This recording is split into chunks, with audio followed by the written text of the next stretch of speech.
Eu sou natural de São Paulo, mas eu cresci em Florianópolis, em Santa Catarina. E lá eu fiz teatro, eu comecei no teatro em 92 e depois, ao longo da minha carreira como ator, eu descobri o cinema justamente como ator, né? As pessoas me chamavam para trabalhar nos projetos lá de Santa Catarina e também no cinema independente de lá. E aí, como eu tinha essa paixão por escrever para o teatro e lidar com atores, eu comecei a entrar devagarzinho na questão do cinema independente também. E eu cheguei a fazer faculdade de cinema, mas foi bem depois de começar de teatro, né?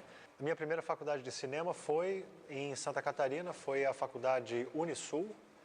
E aí eu tranquei o curso porque eu vim para o Recife. Isso foi em 2012. E aí aqui eu conheci a minha esposa e a gente namorou. Eu acabei ficando aqui com ela, né? Eu tenho um filho pernambucano, eu tenho 3 meses, o Pedrinho.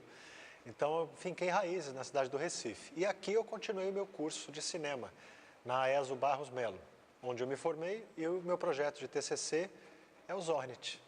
Quando eu era criança, e a gente tinha esse fenômeno chamado Guerra nas Estrelas. Aí eu tinha um jogo de taco, que a gente fica, não sei se tem aqui no Recife, você fica com um taco esperando uma bolinha chegar e bater na bolinha. É uma espécie de beisebol de rua, mas brasileiro, né? E aí eu me lembro que meu avô tinha feito uns tacos de madeira para mim, e enquanto eu esperava a minha vez de jogar, aí os moleques ficavam lá jogando e eu só queria lutar contra o Darth Vader.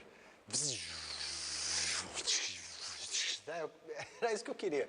Aí quando eu vi Indiana Jones, eu ficava me pendurando no Fusca da minha mãe na garagem, fingindo que o carro estava em movimento e eu era o Indiana Jones. Então tudo que eu sempre sonhei sempre foi atuar para o cinema, escrever histórias para o cinema e principalmente ter essa capacidade que esses caras como o Spielberg da vida têm de contar uma história que encanta uma plateia.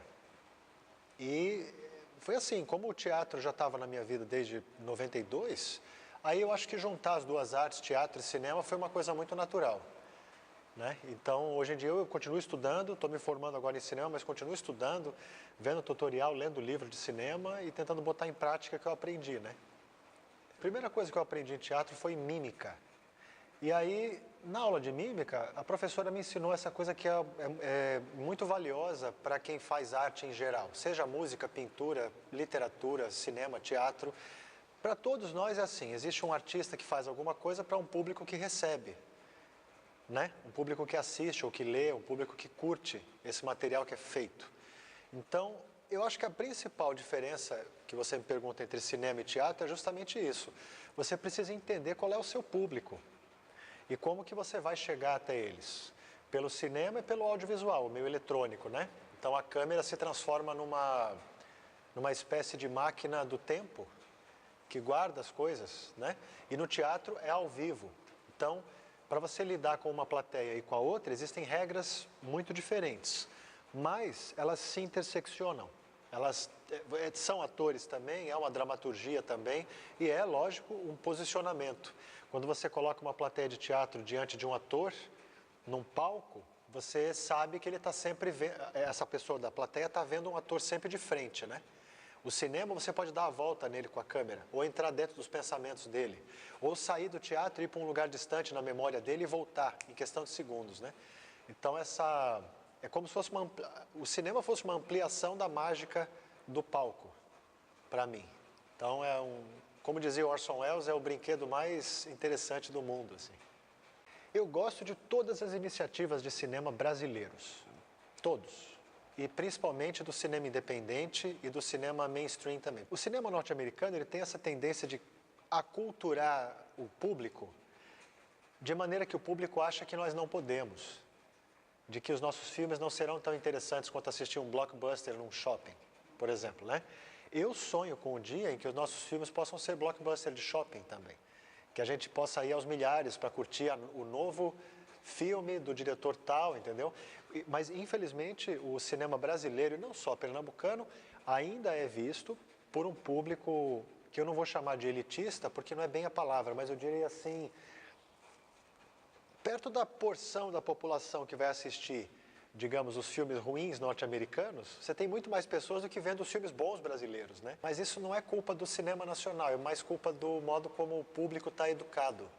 Então, como eu disse a você, você tem que entender qual é o seu público. Então, eu acredito num cinema independente, que consiga chegar cada vez mais assim nas novas gerações de plateias do Brasil, para que esse ranço da época que a gente perdeu a Embra Filmes, né, para que esse ranço da época da Boca do Lixo desapareça.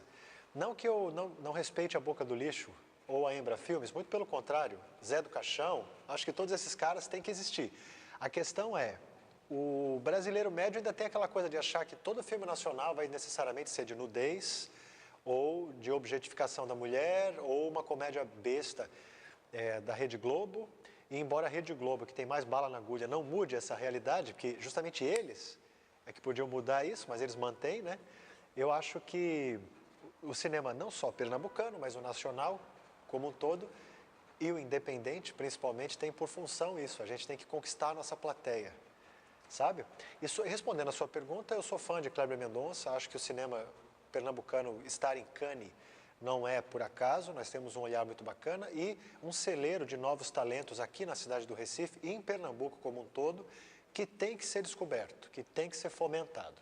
Em 1001 festivais aí que acontecerem, sabe? Acho que tem muita gente sonhando e a gente tem que garantir esse espaço para mostrar nosso trabalho.